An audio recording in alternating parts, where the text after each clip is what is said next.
Welcome from one second to another video. सगळ्यात महत्त्वाचं म्हणजे आपण यूट्यूब चॅनलवर काम करतोय, व्ह्यूज वाढत नाहीये, सबस्क्रायबर वाढत नाही, वॉच टाईम वाढत नाही. तिन्ही गोष्टी सारख्याच आहे आणि तिन्ही गोष्टींचा प्रॉब्लेम जास्तीत जास्त जे नवीन आहेत त्यांना जास्तीत जास्त पडतोय. आता याच्या मागचं सोल्युशन काय आहे? मी काय केलं होतं माझ्या चॅनलवर जेणेकरून माझे व्ह्यूज सुद्धा वाढले, सबस्क्रायबर सुद्धा वाढले आणि वॉच टाईम सुद्धा वाढला. ॲक्च्युली माझे 3 चॅनल आहेत, 1, 2, 3. तिन्ही चॅनलवर जे आहेत माझे आजचे चांगले सबस्क्रायबर सुद्धा आहेत आणि माझे चॅनल मॉनिटाईज सुद्धा आहे. ठीक आहे. आता याच्यामध्ये सगळ्यात महत्त्वाची गोष्ट सांगतो तुम्हाला फक्त काही गोष्टींवर लक्ष द्यायचं आहे जेणेकरून तुमचं चॅनल सुद्धा लवकर मोठं होईल, तुमच्या चॅनलवर व्ह्यूज वाढतील आणि विशेष म्हणजे सबस्क्रायबर सुद्धा वाढतील. आता तुम्हाला माहिती आहे व्ह्यूज जर वाढले तर ऑटोमॅटिकली वॉच टाईम सुद्धा वाढत चालतो आपल्या चॅनलचा जो आहे तो. तर व्हिडिओ जो आहे खूप महत्त्वाचा आहे. पण व्हिडिओ सुरू करण्या अगोदर जर तुम्ही चॅनलवर नवीन असाल तर चॅनलला सबस्क्राईब करा, या व्हिडिओला जास्तीत जास्त हाईप करा आणि या व्हिडिओला लाईक करायला विसरू नका. तर चला सुरू करूया आजचा व्हिडिओ. सगळ्यात पहिली महत्त्वाची जी स्ट्रॅटेजी आहे ती अशी आहे की तुम्ही कन्सिस्टन्सी ठेवताय. मान्य आहे की तुम्ही यूट्यूबवर काम करताय, पण ॲक्च्युली तुम्ही कन्सिस्टन्सी सोबत स्ट्रॅटेजीनुसार सुद्धा काम करणं खूप आवश्यक आहे. आता फॉर एक्झाम्पल उदाहरण द्यायचं झालं तर तुमच्या ऑडियन्सला काय पाहिजे त्यानुसार तुम्ही व्हिडिओ बनवायला सुरुवात करा. तुम्हाला समजा हे माहीत पाहिजे की आता सद्यस्थितीमध्ये ट्रेंडमध्ये काय आहे, सद्यस्थितीमध्ये सर्चिंगमध्ये येणारा टॉपिक कोणता आहे, मी जे व्हिडिओ बनवतोय त्याच्यामध्ये कोणते व्हिडिओज ऑडियन्सला आवडायसारखे आहे, तशा पद्धतीचे व्हिडिओ बनवा. त्या व्हिडिओवर व्ह्यूज जास्त येतील. ठीक आहे. तुम्ही जर समजा रॅन्डम टॉपिकवर व्हिडिओ बनवताय, तुमच्या ऑडियन्सला पाहिजे एक आणि तुम्ही बनवताय एक, तर त्यावेळेस मात्र तुम्हाला व्हिडिओवर व्ह्यूज येणार नाही. उदाहरणार्थ बघा ना, माझं हे चॅनल आहे, या चॅनलवर माझं काम आहे की यूट्यूब टिप्स देणं. मी जर समजा उदाहरणार्थ बाकी दुसऱ्या एखाद्या रॅन्डम कोणत्याही टॉपिकवर व्हिडिओ बनवत बसलो तर ते व्हिडिओ चालणार नाही, त्या व्हिडिओवर व्ह्यूज कमी येतील बाकीच्यांपेक्षा. म्हणजे काय तर थोडक्यात तुमची जी ऑडियन्स आहे, तुमच्या ऑडियन्सला कोणते व्हिडिओ बघण्यामध्ये इंटरेस्ट आहे त्या व्हिडिओनुसार किंवा तशा प्रकारचे व्हिडिओ जे आहे बनवायला सुरुवात करा. तुमच्या चॅनलवर व्ह्यूज वाढतील, सबस्क्रायबर वाढतील आणि सोबत वॉच टाईम सुद्धा वाढेल. ही तर फक्त एक ट्रिक झाली. ठीक आहे. आता दुसरी जी ट्रिक सांगणार आहे ती खूप महत्त्वाची आहे आणि बाकीच्या उरलेल्या ज्या 3 ट्रिक्स आहेत त्या सुद्धा खूप महत्त्वाच्या आहेत. त्यातली एक पण मिस करू नका. ठीक आहे. व्हिडिओ आवडत असेल तर व्हिडिओला लाईक करा आणि कमेंट नक्की करा व्हिडिओच्या खाली. ठीक आहे. दुसरी जी ट्रिक आहे ती आहे ॲनालिटिक्स बघणे. आता काय करतो आपण व्हिडिओ अपलोड करतो. व्हिडिओ अपलोड केल्यानंतर फक्त YT स्टुडिओमध्ये जातो आणि आपलं फक्त ॲनालिटिक्स बघत बसतो की आपल्या ॲनालिटिक्समध्ये किती व्ह्यूज वाढले, आपल्या व्हिडिओला व्ह्यूज वाढल्यानंतर आपल्या व्हिडिओ खाली कमेंट आली का, नंतर आपले सबस्क्रायबर वाढले का आणि नंतर आपला वॉच टाईम वाढतोय का. ठीक आहे. हार्डली आपण वॉच टाईम चेक करतो. पण या गोष्टी चेक केल्यापेक्षा आपण जर बाकीच्या गोष्टी जर केल्या तर त्या गोष्टी खूप महत्त्वाच्या आहे. कोणत्या? फॉर एक्झाम्पल आता समजा एखादा व्हिडिओ अपलोड करायचा, व्हिडिओ अपलोड केल्यानंतर काय करायचं, सगळ्यात अगोदर 1-2 तास जे आहे चॅनलवर ॲक्टिव्ह राहायचं. एखादी कमेंट्स आली तर त्या कमेंट्सला रिप्लाय द्यायचा. काय होतं त्याच्यामुळे ती ऑडियन्स आपल्यासोबत कनेक्ट होते. ठीक आहे. दुसरी महत्त्वाची गोष्ट, आपल्या व्हिडिओचा परफॉर्मन्स बघा. 1-2 तासानंतर व्हिडिओचा परफॉर्मन्स बघा. व्हिडिओचं CTR किती आहे, व्हिडिओवर थंबनेल काम करतोय का, टायटल थंबनेल व्यवस्थित आहे का, त्याच्यावर CTR जो आहे 10-12% किंवा 4-5% किंवा 6-7% येतोय का, नंतर टायटल सुद्धा चांगला आहे का.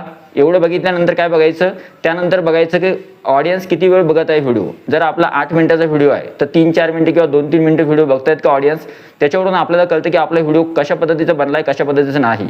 आणि सोबत सगळ्यात महत्त्वाचं म्हणजे एक महत्त्वाची गोष्ट अशी आहे की तुम्हाला याच्यामध्ये हे पण दिसेल की आपल्या व्हिडिओवर जर व्ह्यूज येत चालले आणि ऑडियन्स जर एंगेज होत चालली तर त्यानुसार आपले इम्प्रेशन सुद्धा वाढतायत का ही गोष्ट बघा.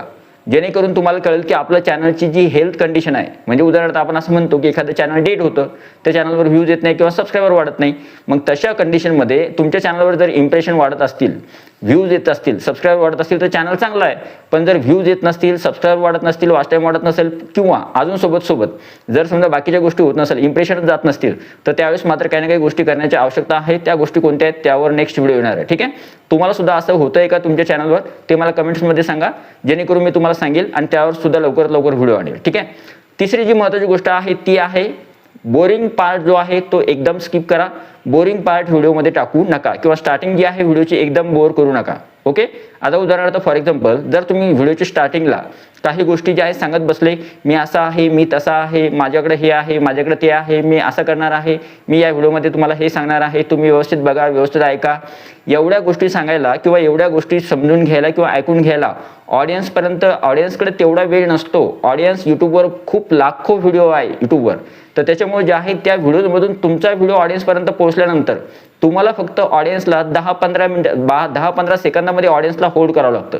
म्हणजे व्हिडिओच्या सुरुवातीचे जे स्टार्टिंगचे काही सेकंद असतात त्याच्यामध्ये तुम्ही ऑडियन्सला होल्ड केलं, ती ऑडियन्स जर तुमच्या व्हिडिओवर थांबली तर त्यावेळेस समजून घ्यायचं ऑडियन्सला फायदा होतोय, त्यांना व्हिडिओ आवडतोय आणि त्यांना व्हिडिओ आवडल्यानंतरच ते व्हिडिओला लाईक करणार. आता जर तुम्हाला या व्हिडिओपासून फायदा झाला तर तुम्ही या व्हिडिओला लाईक करू शकता किंवा सबस्क्राईब करू शकता चॅनलला. पण जर तुम्हाला या व्हिडिओचा फायदा झाला नाही तर त्यावेळेस काय होतं की आपण आपला व्हिडिओ बनवल्यानंतर पुढच्या व्यक्तीला फायदा झाला पाहिजे. जसं माझं काम आहे की माझे जे व्ह्यूअर्स आहे, तुम्ही जर समजा माझे व्ह्यूअर्स आहे तर त्यावेळेस मला तुमची काळजी घेणं आवश्यक आहे की माझी ऑडियन्स कोणती आहे, माझ्या ऑडियन्सला कशा पद्धतीचा मी फायदा करून देऊ शकतो त्याप्रमाणे काम करा. ठीक आहे. व्हिडिओमध्ये सुरुवातीचे काही सेकंद जे आहे ते खूप महत्त्वाचे असतात, त्याला हुक म्हणतात आणि व्हिडिओची जी हुक असते ती खूप स्ट्रॉंग करावी लागते. ठीक आहे. त्याच्यानंतरच तुमचा व्हिडिओ जो आहे पूर्ण बघितला जातो किंवा एखादी ऑडियन्स पूर्ण व्हिडिओ बघते.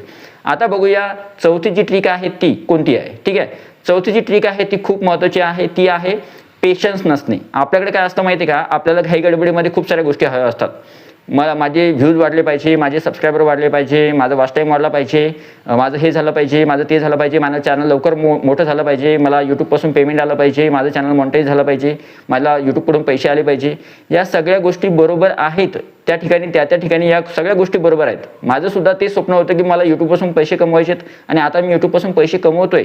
पण माझं सुद्धा तेच म्हणणं आहे की तुम्ही सुद्धा तशाच प्रकारचं जे आहे काम करावं. तुम्ही जर स्मार्टली काम केलं, फॉर एक्झाम्पल बघा, जर तुम्ही 10-15 व्हिडिओज टाकताय आणि त्यानंतर तुम्ही म्हणताय की आता माझं चॅनल लवकर मोठं झालं पाहिजे, किंवा तुम्ही जर समजा काय म्हणतात त्याला की तुम्ही व्हिडिओज फक्त कमी प्रमाणामध्ये टाकलेले आहे, 10, 15, 20 किंवा 30, तर तेवढ्या व्हिडिओमध्ये काही भागणार नाही. तुम्ही कंटिन्युअसली काम करत राहा. आता एखादी गोष्ट समजा आपण करतोय तर ती करत राहा ना. तुम्ही त्याच्याकडे फक्त हे नका बघू की तुम्हाला एवढा वेळ मिळाल्यानंतर माझं चॅनल ग्रो झालं पाहिजे, माझं चॅनल 15 दिवसात ग्रो झालं पाहिजे, माझं चॅनल 1 महिन्यात ग्रो झालं पाहिजे, माझं चॅनल 2 महिन्यात ग्रो झालं पाहिजे, अशी वाट बघू नका. तुमचं चॅनल ऑटोमॅटिकली ग्रो होणार. तुम्ही फक्त काय करायचं, तुम्हाला फक्त काम करायचे. काम करत सोबत फक्त इम्प्रूव्हमेंट ठेवायची आणि काम केल्यानंतर बघा तुमच्या व्हिडिओला व्ह्यूज जे वाढतील. सुरुवातीला 10 व्ह्यूज येणार, नंतर 25 व्ह्यूज येणार, नंतर 40 50 व्ह्यूज येणार, नंतर 100 व्ह्यूज सुद्धा येणार आणि नंतर हजारोमध्ये, आणि नंतर 1000, 1500, 2000, नंतर 10,000, नंतर 15,000, नंतर 20,000 असे सुद्धा व्ह्यूज येणार. अशी जी स्टेप असते चॅनल ग्रो व्हायची. ठीक आहे. तर अशा प्रकारची ही ट्रिक आहे. यानुसारच तुम्ही काम करा आणि पेशन्स ठेवा. म्हणजे तुम्ही काय करा की थोडा वेळ संयम ठेवल्यानंतर काही गोष्टी मिळतात आणि त्या खरोखर मिळतात. माझा एक्सपिरियन्स ठेवा, माझ्यावर विश्वास ठेवा की या सगळ्या गोष्टी युट्यूबवर होतात. सक्सेस मिळतो युट्यूबवर, फक्त त्याला थोडा वेळ लागतो, एवढंच फक्त आहे. काहींना लवकर सक्सेस मिळतं, काहींना उशिरा मिळतं. तर असं समजून चालू आहे की आपल्या वाट्याला जे आलेलं आहे की आपल्या वाट्याला उशिरा सक्सेस मिळणार आहे, तर ठीक आहे, आपल्या वाट्याला उशिरा सक्सेस मिळणार आहे तर आपण त्यानुसार काम करत चालायचं. आपल्याला सक्सेस मिळणार आहे, फक्त थोडं उशिरा मिळालं तरी चालतं. काय म्हणतात त्याला, सब्र का फल मीठा होता है. मग आपल्याला थोडं उशिरा मिळालं, फक्त ते जे आहे त्याची जी टेस्ट असणार आहे ते खूप गोड असणार आहे. त्याच्यामुळे जे आहे अशा पद्धतीचं काम करा. आणि पाचवी जी ट्रिक असणार आहे ती असणार आहे सगळ्यात महत्त्वाचं म्हणजे यूट्यूब चॅनलवर फक्त काय आहे, कन्सिस्टन्सी आणि इम्प्रूव्हमेंट या दोन गोष्टी ज्या आहेत ठेवायला पाहिजे तुम्ही. म्हणजे काय करायचं की आपण काय करतो, कधी काम करतो आणि कधी एखाद्या वेळेस काय होतं, आपल्याकडं खूप काम असतात, आपण बिझी असतो आपल्या कामा शेड्यूलमध्ये, तर त्यावेळेस आपण यूट्यूब चॅनलकडं किंवा आपल्या यूट्यूबची ग्रोथ कशी होते चॅनलची, तर त्याकडे आपलं लक्षच नसतं. एखाद दिवशी आपण व्हिडिओ टाकतोय किंवा लगातार 5-6 दिवस व्हिडिओ टाकतोय, नंतर 10-15 दिवसाचा गॅप घेतोय, परत आपण 1-2 दिवस व्हिडिओ टाकतोय, परत गॅप घेतोय. असं न करता कन्सिस्टंटली काम करा. तुमच्या चॅनलवर व्ह्यू सुद्धा वाढणार आणि सबस्क्रायबर सुद्धा वाढणार. आता मी तुम्हाला या 5 गोष्टी सांगितल्या. या 5 गोष्टी जर तुम्ही तुमच्या चॅनलवर केल्या तर त्याच्यामुळे होणार काय आहे ते सुद्धा सांगून देतो. सगळ्यात पहिली महत्त्वाची गोष्ट म्हणजे तुमच्या चॅनलचे इम्प्रेशन वाढणार. अगोदर काय वाढायला पाहिजे, इम्प्रेशन. जर तुमचा व्हिडिओ ऑडियन्सपर्यंत गेला, जास्तीत जास्त ऑडियन्सपर्यंत गेला तर जास्तीत जास्त व्ह्यूज येणार. ठीक आहे. कमी ऑडियन्सपर्यंत गेला तर कमी व्ह्यूज येणार, पण जास्त ऑडियन्सपर्यंत गेला तर जास्त व्ह्यूज येणार. म्हणजे इम्प्रेशन वाढायला पाहिजे. इम्प्रेशन वाढल्यानंतर तुमच्या व्हिडिओचा CTR चांगला असला तर तुमचे व्ह्यूज ऑटोमॅटिकली वाढणार. ठीक आहे. तुमचे व्हिडिओवर व्ह्यूज येणार. व्ह्यूज वाढले तर ऑटोमॅटिकली तुमचे जे आहे, तुम्हाला तुमच्या एखाद्या व्हिडिओला 5,000, 10,000, 1,000, 2,000 व्ह्यूज आले तर त्याच्यामुळे काय होतं, आपल्याला सबस्क्रायबर सुद्धा मिळतात. आणि सगळ्यात महत्त्वाचं म्हणजे जर एखाद्या व्हिडिओला व्ह्यूज येत आहेत किंवा एखाद्या व्हिडिओला तुमच्या चांगल्या प्रमाणामध्ये लोक बघतायत तर त्या व्हिडिओपासून तुम्हाला वॉच टाईम सुद्धा वाढतो. आता तुम्ही विचार करणार नाही, जर एखाद्या व्हिडिओला 8,000, 9,000 माझे नॉर्मल जर व्हिडिओ असले, मेन चॅनलवर माझं जे 41,000 चॅनल आहे त्याच्यावर जर बघितलं तुम्ही आणि या चॅनलवर सुद्धा बघितलं तर माझ्या प्रत्येक व्हिडिओला व्ह्यूज येतात. का? कारण की व्ह्यूज येत आहेत म्हणजे ऑटोमॅटिकली तुमचा वॉच टाईम वाढत चालतो. जर तुमच्या व्हिडिओला व्ह्यूज वाढत चालले ना तर ऑटोमॅटिकली तुमचा वॉच टाईम कधी कंप्लीट होईल हे तुम्हाला सुद्धा कळणार नाही. माझा एका महिन्याचा वॉच टाईम जो आहे तो 9,000 असतो. 9,000 8 ते 9,000 घंट्याचा वॉच टाईम माझा एका महिन्याचा असतो. त्याच्यामुळे जे आहे वॉच टाईम, सबस्क्रायबर आणि व्ह्यूज या गोष्टी महत्त्वाचं नाही आहे. महत्त्वाचं आहे आपण कशा पद्धतीचं काम करतो यूट्यूबवर ते. त्याच्यामुळे जे आहे अशा प्रकारचं काम करा. आणि हा जो व्हिडिओ आहे तुम्हाला कसा वाटला, या व्हिडिओमध्ये ज्या 5 गोष्टी होत्या त्या जर केल्या तर माझं प्रामाणिक मत असं आहे की तुमचं चॅनल नक्की ग्रो होणार, तुमचे सुद्धा व्ह्यूज वाढणार आणि सबस्क्रायबर सुद्धा वाढणार. माझे वाढले व्ह्यूज, सबस्क्रायबर सुद्धा वाढले आणि माझा वॉच टाईम सुद्धा वाढला. माझे तिन्ही चॅनल मॉनिटाईज झाले. त्याच्यामुळे मी उदाहरण आहे तुमच्यासाठी की तुमचं चॅनल सुद्धा लवकरात लवकर ग्रो होईल. तुम्हाला जर अशाच प्रकारच्या माहिती हवी असेल किंवा पुढचे येणारे व्हिडिओज आहेत, अजून तर खूप महत्त्वाचे व्हिडिओ येणार आहे. मी तुम्हाला ॲनालिटिक्स सुद्धा दाखवणार आहे माझ्या चॅनलच्या सगळ्या गोष्टी कशा होणार आहे, कसे व्ह्यूज येतात, कसे सबस्क्रायबर वाढतात माझे एका महिन्याला, मी यूट्यूबपासून किती कमवतो, काय कमवतो, सगळ्या गोष्टी या सगळ्या गोष्टी दाखवणार आहे. त्याच्यासाठी चॅनलला सबस्क्राईब करा. व्हिडिओ आवडला तर व्हिडिओला लाईक करा, या व्हिडिओला जास्तीत जास्त शेअर करा आणि या व्हिडिओ खाली कमेंट नक्की करा आणि या व्हिडिओला हाईप करा. भेटूया पुढच्या व्हिडिओमध्ये. तोपर्यंत आपली काळजी घ्या, आपल्या घरच्यांची काळजी घ्या. व्हिडिओ बघितल्याबद्दल थँक्यू सो मच. हा व्हिडिओ कसा वाटला कमेंटमध्ये नक्की सांगा. Thank you so much. Take care. Bye bye.